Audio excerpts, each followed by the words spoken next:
In this video we're going to take a look at series circuits and what happens to the current and the voltage when you place resistors in series. To calculate the total resistance of the circuit, all you have to do is simply add up the resistance.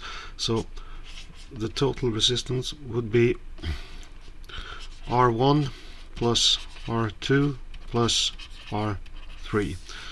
So this would be 25 plus 13 plus 30.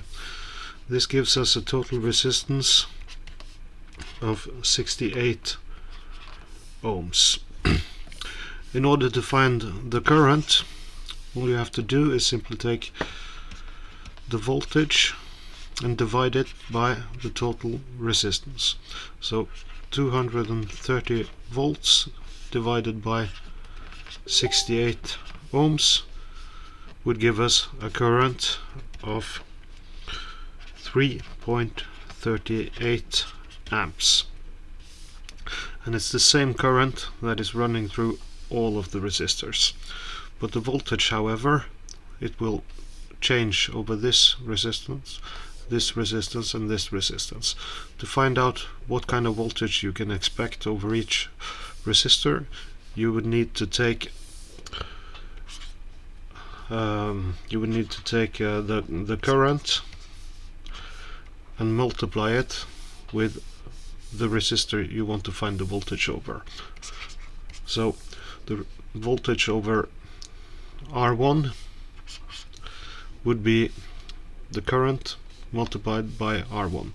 So 3.38 multiplied by 25 would give us a voltage of 84.5 volts. And if you do this with the voltage over R2 and the voltage over R3, you will see that it will differ with the resistance value.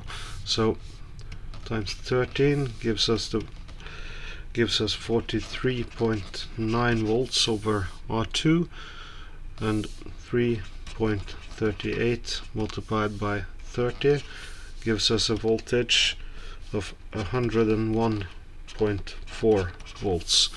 So you get 84.5 volts here, you get 43.9 volts here, and you get 101.4 volts. Now these are approximate values because I rounded the numbers a bit, but these should add up to the voltage here.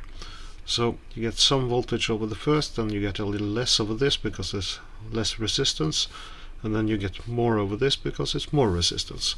So this is how amps and volts behave in a series circuit.